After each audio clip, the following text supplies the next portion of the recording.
6 people were murdered on an isolated farm in Bavaria. The killer didn't run. They stayed 3 full days, fed the animals, ate the family's food, slept in their beds, while the bodies of the people they had just killed lay stacked in the barn outside. And for 4 straight days, the world had no idea any of it had happened. This is Hinterkaifeck. Over a century later, nobody has ever been charged. March 1922, rural Bavaria, Germany. About 70 kilometers north of Munich, sitting a mile north of a tiny hamlet called Kaifeck and surrounded by fields and patches of dense Bavarian forest, sat a small, isolated farmstead. The name came simply from its position, Hinter meaning behind in German, tucked behind Kaifeck, out of sight of almost everything. Built around 1863, worked by the Gruber family for decades. Andreas Gruber was 63, hard, commanding, feared by neighbors, and carrying secrets dark enough to fuel this investigation for 60 years. His wife, Cecilia, was 72. Their widowed daughter, Victoria Gabriel, 35, lived there with her 7-year-old daughter, Cecilia, and 2-year-old son, Joseph. On the afternoon of March 31, 1922, a newly hired maid named Maria Baumgartner arrived at the farm. She was 44 years old. Her sister escorted her there, stayed briefly, said goodbye, and left. Almost certainly the last outsider to see any of them alive. Maria had been at Hinterkaifeck for less than 1 day when she was murdered. But this story doesn't begin the night of the killings. It begins months earlier, with sounds from the attic and footprints that only went one direction. 6 months before the murders, the family's maid, Crescens Rieger, abruptly quit. She had been hearing strange noises in the attic, persistent, unexplained, coming from directly above where the family slept, and she believed someone was up there. She refused to stay another night. Andreas dismissed her. Then, in March 1922, a Munich newspaper appeared on the property that no one had purchased. Nobody in the surrounding area subscribed to it. It had simply materialized. Then, just days before the murders, Andreas found something in the fresh snow, footprints emerging from the tree line and leading directly to the farm's machine room, where the door lock had been broken for months. He followed every inch of those tracks.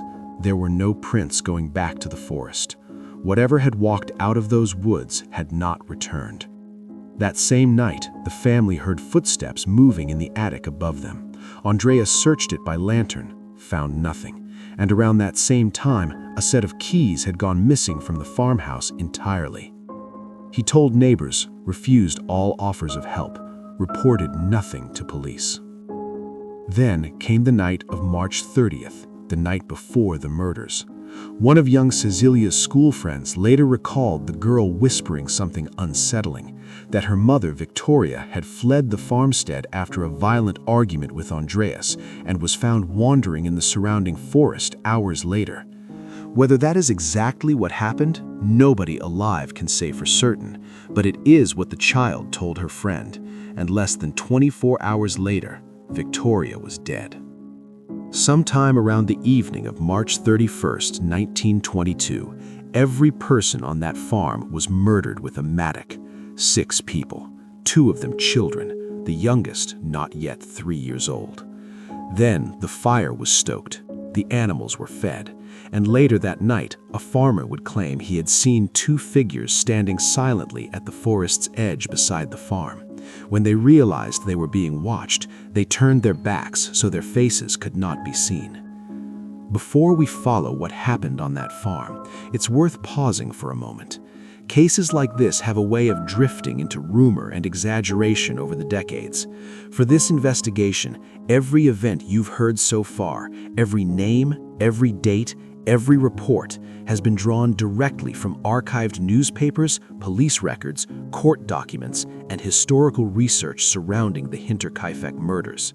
Reconstructing stories like this takes time and care, piece by piece, so they remain factual and human, not just another recycled internet legend. If investigations like this resonate with you, consider subscribing and joining us. It helps keep this channel independent and committed to deep research and real storytelling. Now, let's return to Bavaria.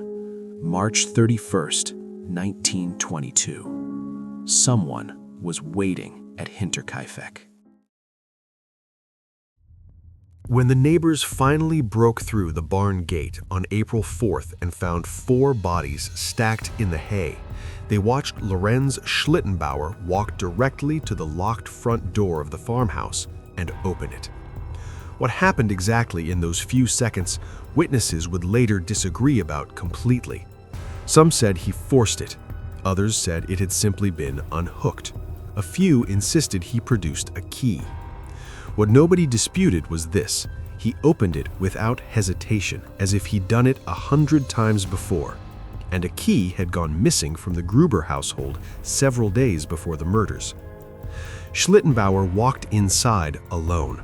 Whatever he touched in there, whatever he saw, whatever he did it before anyone else set foot through that entrance.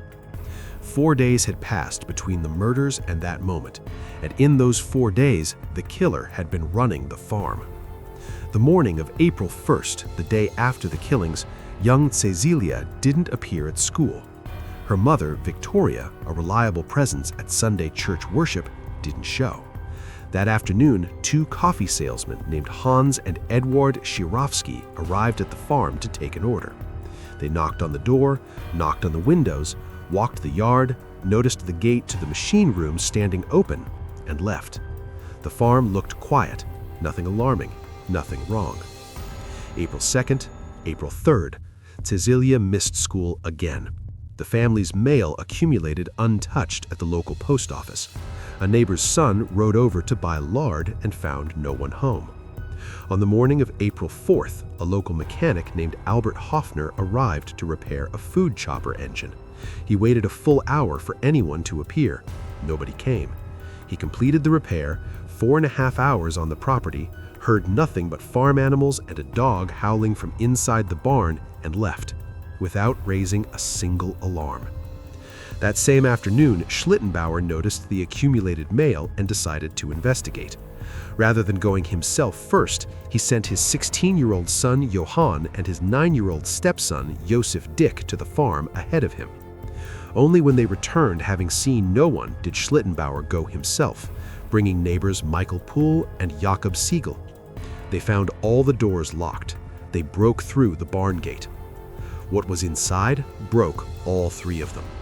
4 bodies stacked on top of one another in the straw: Andreas, Cecilia, Victoria, and 7-year-old Cecilia. Bald patches torn raw across her scalp, fistfuls of her own hair still frozen in her small hands. The next morning, April 5th, court physician Dr. Johann Baptist Aumüller conducted the autopsies inside the barn itself. His findings were merciless. The child had not died instantly. She had remained alive for several hours after the attack, lying in the straw among the bodies of her family, tearing out her own hair in tufts until her injuries finally killed her.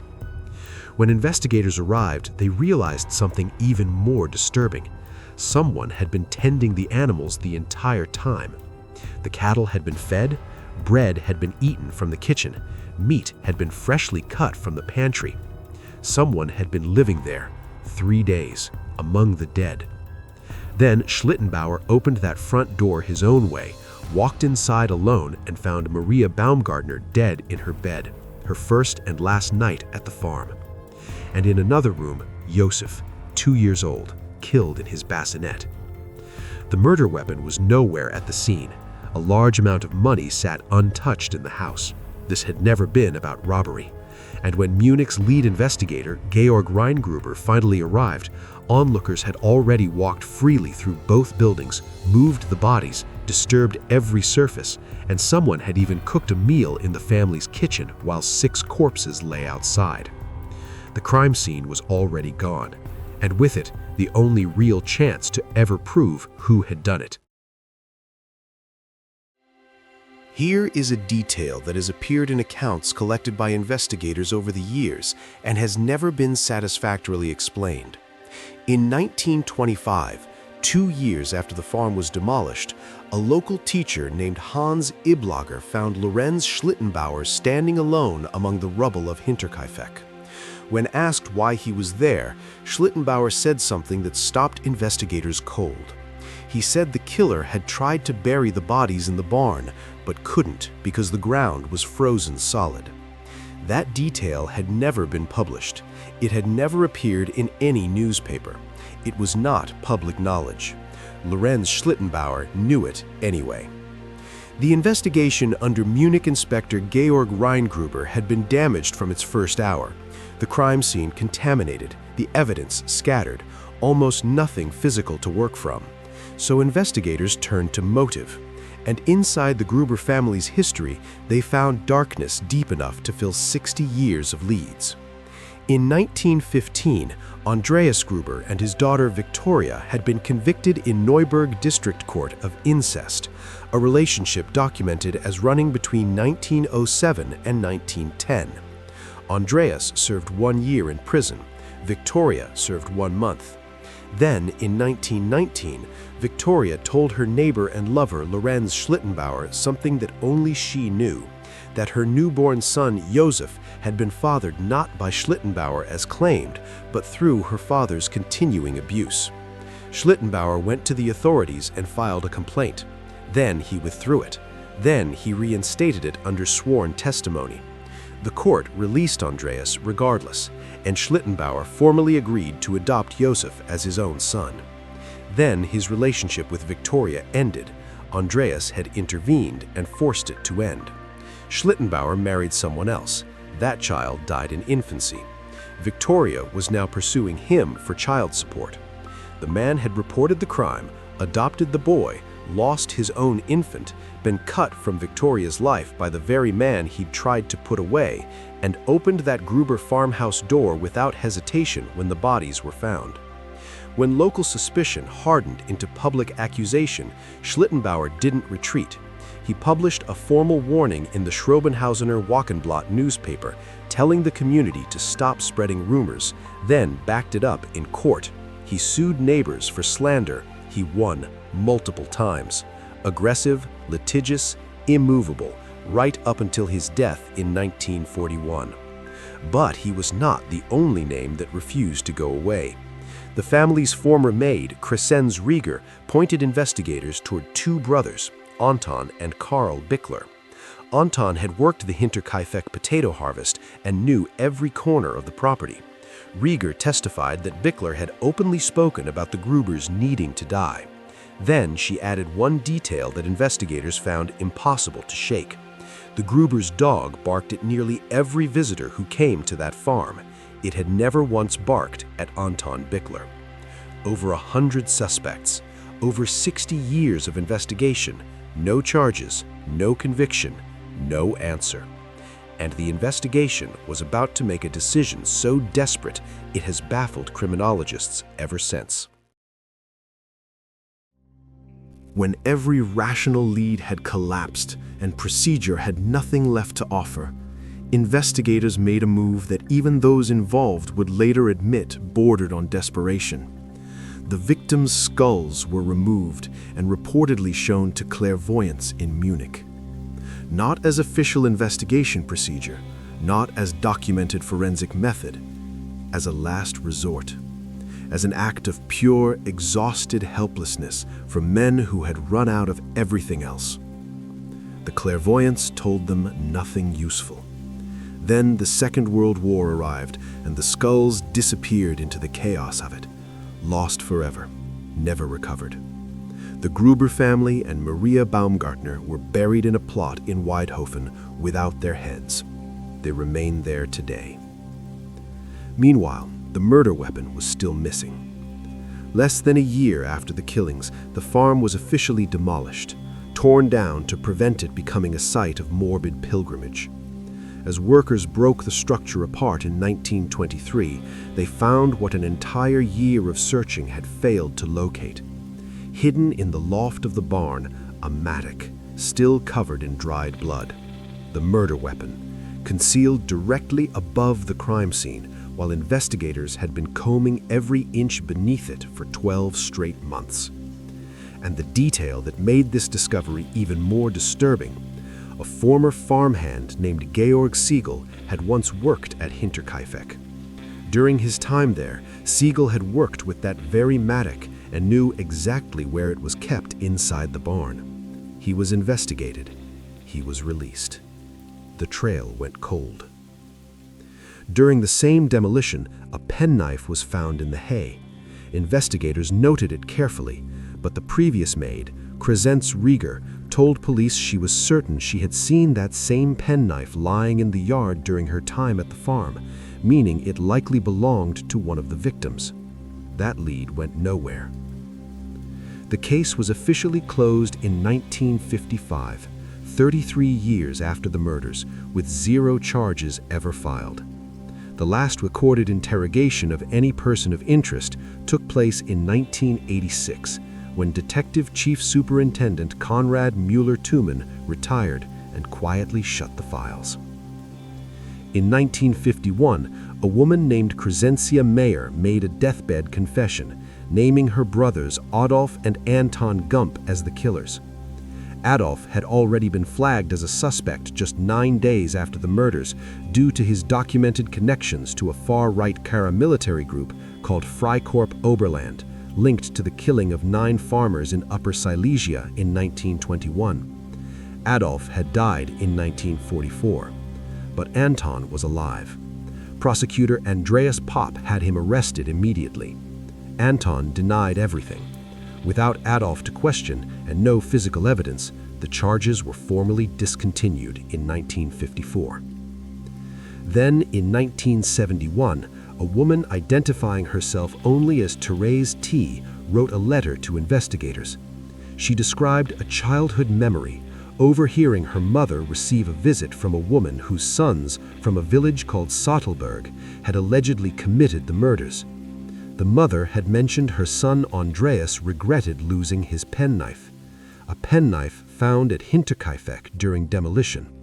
The lead could not be corroborated. It died. According to secondary reporting, in 2007, students at the Fürstenbruck Police Academy conducted a modern re-examination of all surviving evidence. Their conclusion: the case could never be definitively solved. But all 15 students independently agreed on one prime suspect, one name. They agreed on it and then sealed it, out of respect for that person's living descendants. It has never been made public. Somewhere in Bavaria, the closest thing this case has to an answer sits in a locked file, and the people with the authority to speak it have chosen silence. In May 1927, 5 years after the murders, a stranger reportedly appeared in the village of Weidhofen at midnight. He stopped a local resident on the street, asked detailed questions about what had happened at Hinterkaifeck, then, without warning, shouted into the darkness that he was the murderer and ran into the forest. He was never identified. Nobody ever saw him again. That is where this story lives. Not in courtrooms, not in convictions, in a man screaming a confession into the dark and then vanishing without a trace. After World War II, the case cracked open one final time. German prisoners of war returning from Soviet captivity brought a claim home with them. A German-speaking Soviet officer had allegedly told a group of men from the Schrobenhausen region as he released them that he was the Hinterkaifeck murderer and had always wanted to go to Russia. Some investigators theorized this might be Karl Gabriel, Victoria's husband, reported killed at the Battle of Arras on December 12, 1914, whose body was never officially recovered. The theory was pursued with genuine seriousness. Then the men who had originally made the claim began revising their statements, and 2 soldiers who had served alongside Karl Gabriel, Josef Bickler and Nicholas Haas, both confirmed they had personally identified his body on the battlefield. The theory collapsed. More than a century has passed since that night in March 1922. Every named suspect is dead. Every detective who worked this case is dead. The farm is gone. The skulls are gone. The students who came closest to an answer sealed their conclusion and protected a name that will almost certainly die quietly inside those files. There will be no arrest, no trial, no moment, not ever, in which someone is made to stand before a court and answer for what they did. What the evidence tells us with certainty is only this: 6 people were murdered within the same night by someone who lured 4 of them individually into a barn and killed them in sequence without the others hearing, in a building where investigators later confirmed barn sounds couldn't carry to the house.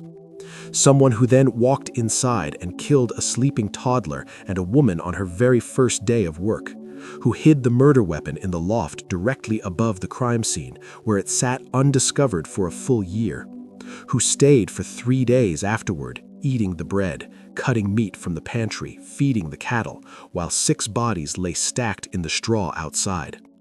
And the night after the killings, when a craftsman passed by the farm, someone stepped out of the darkness and shone a lantern directly into his eyes, rather than be seen. A small concrete memorial called the Hinterkaifeck Murders stands near the site today. People still leave flowers. Some locals still won't say the name after dark. In Weidhofen Cemetery, without their heads, without a verdict, without a single name, 6 people wait for an answer that is never coming. A 7-year-old girl survived for hours in the dark. A 2-year-old was killed in his bassinet. A woman was murdered on her very first day of work, and whoever did it simply walked away and was never found.